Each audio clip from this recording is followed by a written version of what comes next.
तमाशे हुए। हम महाराष्ट्र की हुकूमत से, महाराष्ट्र के ब्यूरोक्रेसी से, पुलिस डिपार्टमेंट से ये कह रहे हैं कि आप सरकार की बातों में मत आओ, महाराष्ट्र के पीस को मेंटेन करो। आप सरकार को खुश करने के लिए आईपीसी इस्तेमाल मत करो। आप जो एक्यूज्ड है उनके खिलाफ इस्तेमाल करो। अमन जरूरी है। सरकारें आएंगी और चले जाएंगी। हम उम्मीद करते कि महाराष्ट्र के आला पुलिस ओहदेदार अपनी जिम्मेदारी को निभाएंगे। मेरे अजीज दोस्तों और बुजुर्गों, फिर हम ये भी देखते हैं कि हमारे वजीर आजम अमेरिका गए, वजीर आजम अमेरिका गए, हमको उस पर कोई इतराज नहीं है। हम भी चाहते हैं कि भारत, इंडिया और यूएसए के ताल्लुकात और अच्छे हों। अब तो हम स्ट्रेटेजिक पार्टनर हैं। अब तो हम एग्रीमेंट्स में शेयर्ड वैल्यूज का जिक्र करते हैं। मगर हमारे वजीर आजम जब अमेरिका में थे तो दो बातों का मुझे बड़ा एतराज है। उमूमन अगर कोई मुल्क का वजीर आजम फॉरेन टूर पर जाता है, उस पर तबसरा करना ठीक नहीं है। मगर वजीर आजम प्रधानमंत्री मोदी, मैं मजबूर हूं आपकी बात को यहां पर रखने के लिए। एक ये कि नरेंद्र मोदी ने पहली प्रेस कॉन्फ्रेंस 9 साल में मीडिया के सामने आकर की। 9 साल में कोई मीडिया उनसे सवाल नहीं कर सकता था, कोई मीडिया के लोग नहीं। हाँ, वो एक सिलेक्टेड मीडिया का ग्रुप है। जैसा एक इंटरव्यू लेने वाले पूछा, मोदी जी आपको आम पसंद है? काटने के पसंद है या चूसने के पसंद है? अबे क्या तो अभी भी इतना बुढ़ा हो के दूध निप्पल से पीता? फिर एक रिपोर्टर पूछे, आप अपने जेब में बटुआ रखते? कहीं को तेरे को धिंगाना होना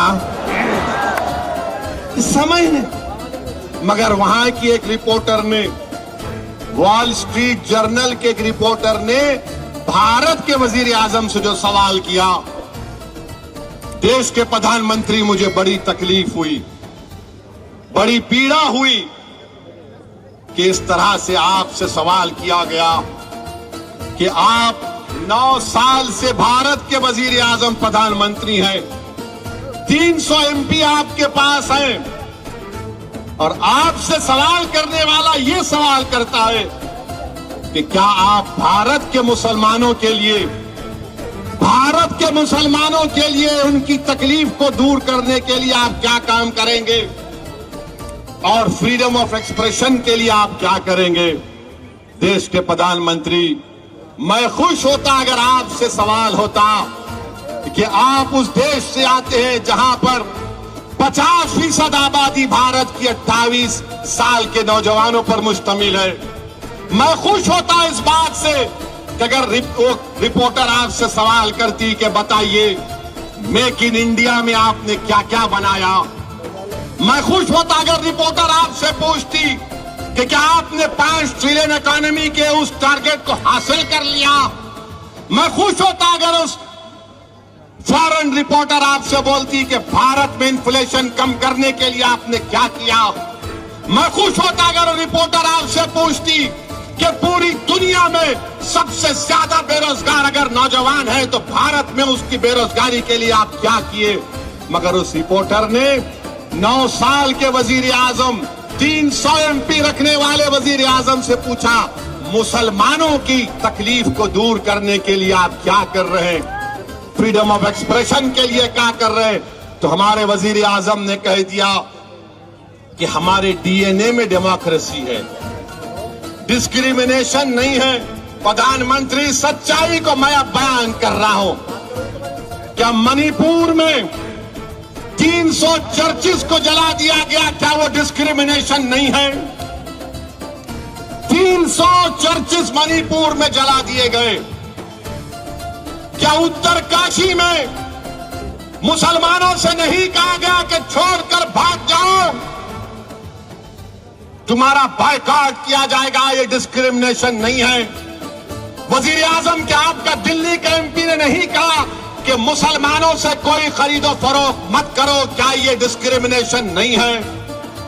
वजीर आजम क्या आपने CAA का कानून मजहब की बुनियाद पर नहीं बनाया? क्या ये डिस्क्रिमिनेशन नहीं है?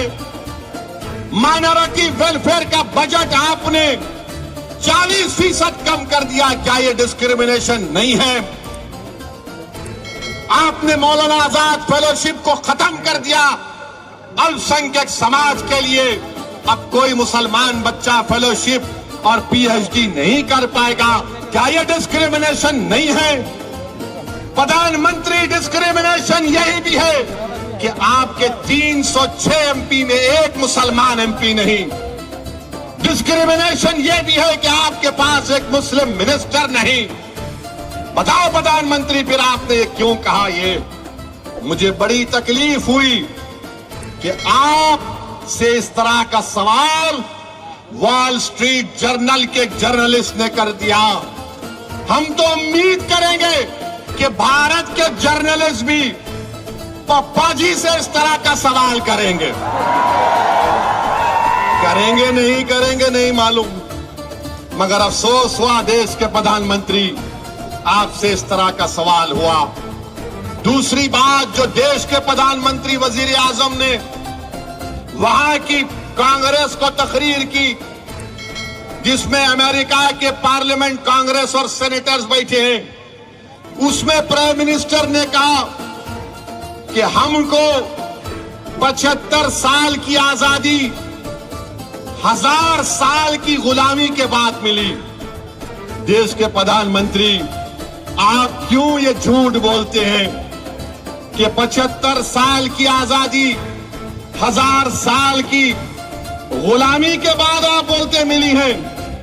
तो फिर देश के प्रधानमंत्री, आप ये बताओ कि अगर 75 साल की आजादी जो हमको मना रहे 1000 साल की गुलामी से मिली, तो फिर अंग्रेज तो 200 साल हुकूमत किए। क्या मराठा लोगों की हुकूमत नहीं थी? क्या पेशवाओं की हुकूमत नहीं थी? क्या चोलास की हुकूमत नहीं थी? क्या विजयनगरा की हुकूमत नहीं थी? क्या यादवा हौसला की हुकूमत नहीं थी? क्या गुलाम जिसका नाम मलिक अंबर है उसकी हुकूमत नहीं थी? प्रधानमंत्री, आप कहां भूल जाते हैं? आप खाली एक ही आंख से देखते, बस वो दिख गया, वो नहीं छे। प्रधानमंत्री, लाल किले पे जो खड़े हो कि आप 15 अगस्त को झंडा लहराएंगे, ताजमहल, ये सब क्या है? ये भी तारीख का हिस्सा है प्रधानमंत्री, हिस्ट्री का हिस्सा है।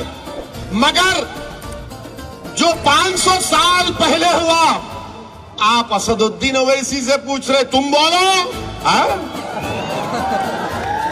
अरे भाई साहब, हम जो है बाबा आदम की औलाद हैं।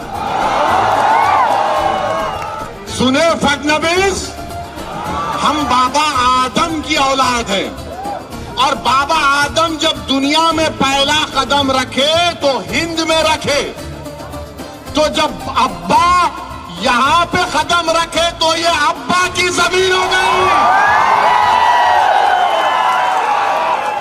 ये अब्बा की जमीन है, तो अब्बा की जमीन से अब कोई निकलने वाला नहीं है। हम सब लोग आदम की औलाद हैं। किसकी औलाद है? बाबा आदम, हमारे अब्बा, डैडी, पापा, अब्बू, बस ये समझना है। मगर इनकी औलाद, उनकी औलाद, अरे तुम क्या औलाद की एक्सपर्ट हो क्या? तोबा, ऐसा नहीं होना ना। अच्छा, अब आप इन्हें फोटो रखा तो भारत का जब कॉन्स्टिट्यूशन बना भारत का जब आईन बाबा साहेब अंबेडकर बना दिए, उसकी पहली किताब में बाबा साहेब अंबेडकर ने पहली किताब बनाई। जितने कॉन्स्टिट्यूएंट असेंबली के लोग थे उन सब ने उस पर दस्तखत की। उस सब पर, सुनो भाई, उस सब पर उन्होंने साइन की। बड़े बड़े लोग जिन्होंने इस मुल्क को आईन दिया, जो कॉन्स्टिट्यूएंट असेंबली में जो लोग बैठे थे, उनका दिमाग, उनकी सोच, उनकी फिक्र, उनकी कुर्बानी नरेंद्र मोदी से बड़ी थी, हर एक से ओवैसी से बड़ी थी। उस पहली किताब में सबके फोटोज है, उसमें टीपू की भी फोटो है।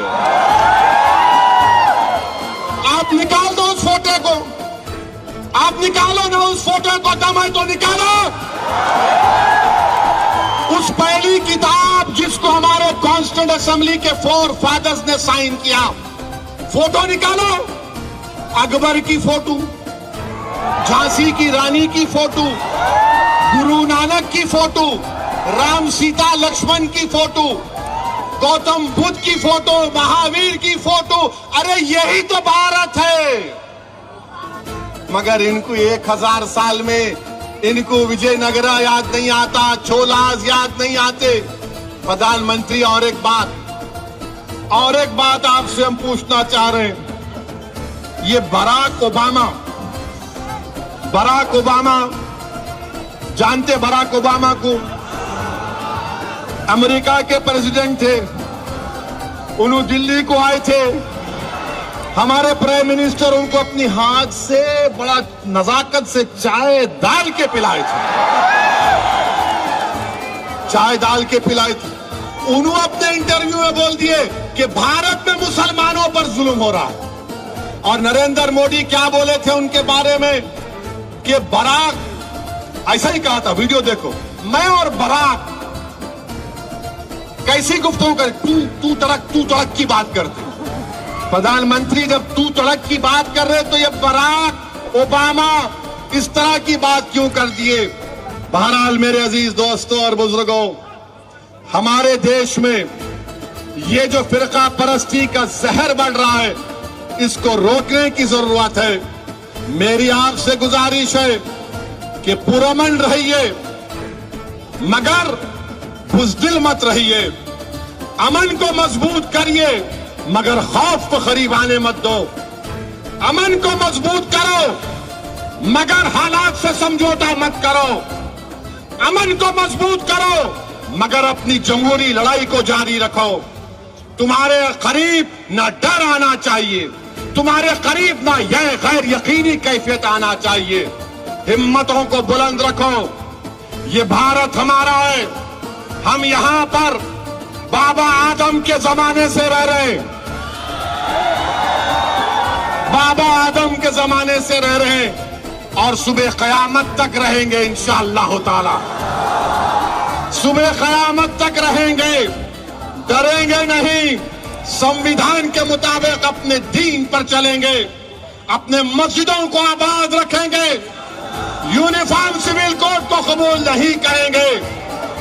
हम अपने मजहब पर, कल्चर की हिफाजत आर्टिकल 29 हमको देता है, हम उस पर चलते हैं। अभी खाली 10% बोला हूं, जब इलेक्शन होगा और 20% बोलूंगा। आप आएंगे ना? आएंगे ना? या खाली ऐसा ही बोल रहे? और वोट देंगे ना? पतंगू देंगे ना? या फिर डर के बोलेंगे नहीं उनको दे? नहीं, अपनी पार्टी कांग्रेस पार्टी, अपना लीडर इम्तियाज, अपना लीडर गफ्फार कादरी। जब सब लोग अपने अपने लीडर को बना लिए, तुम भी लीडर बनो। बहुत बहुत शुक्रिया आपका। सलाम अलैकुम व रहमतुल्लाह।